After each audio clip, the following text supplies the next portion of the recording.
What's up, mother stupiders? Max Bride's in the house, and welcome to my first ever speed drawing video! This series might have a title at some point, depending on if you guys like this and you want to see more of this, but I figured I'd give this a shot after my buddy Wesley told me I should give it a try. There's the screenshot to prove it. Prove I'm not insane.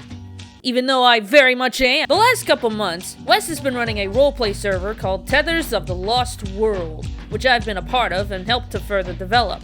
So today, I'm drawing 3 of the characters from Tethers: the half-angel Nisha, the bat-wielding psycho Ryder, and the ex-Gladiator turned pirate captain Flint Striker. I'm sure you've got a lot of questions, so I'll do my best to explain everything without giving too many story details away.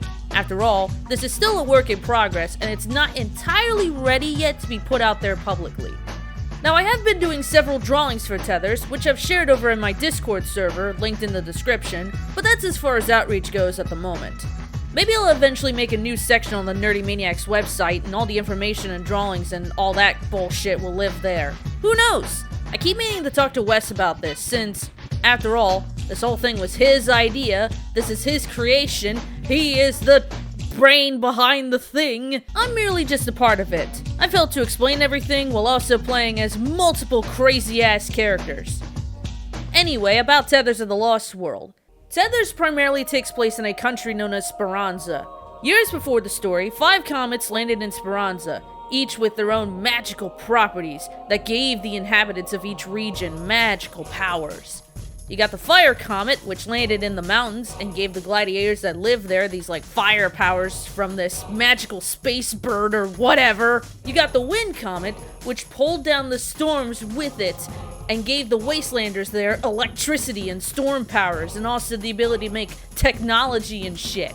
You got the Earth Comet, which sprouted this giant tree, and the people living there are now able to control plants and stuff, kinda like poison ivy, you know? You got the Water Comet, which landed in a lake and gave the water healing properties. It's also made of gold, which the people there wear, and that also gives them healing properties. It's kinda dope. And finally, you got the Lunar Comet, which landed in the crime-riddled City of Death, which is now controlled by an evil cult known as the Shadowkin.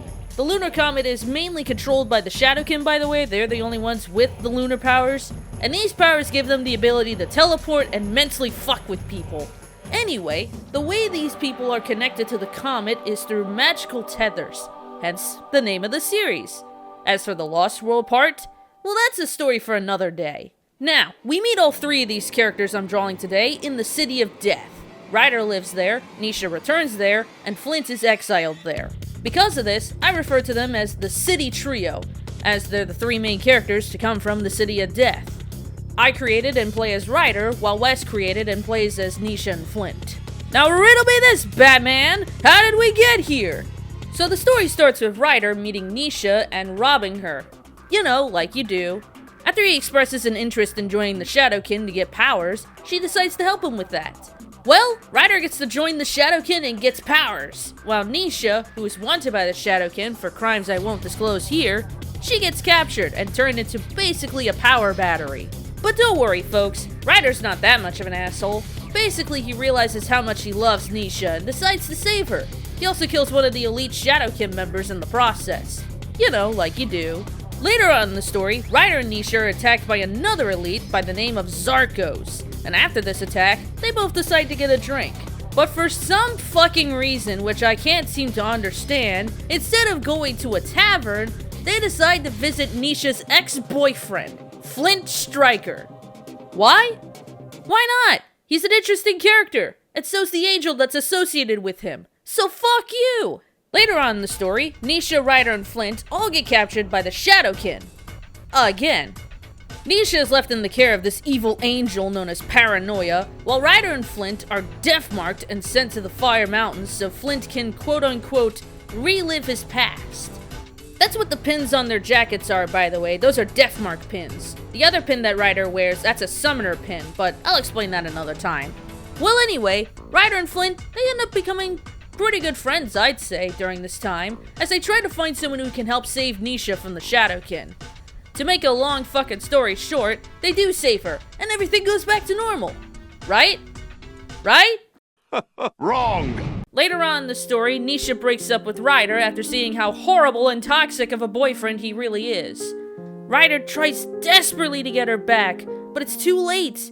Nisha decides to go back to dating Flint. Why? Well, here's your reason. But I told that motherfucker, all ships sink eventually.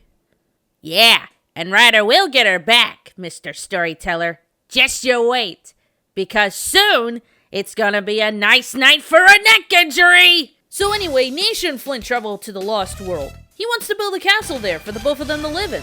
Meanwhile, Ryder ends up in the Forest of Strength to basically learn how to become a better person.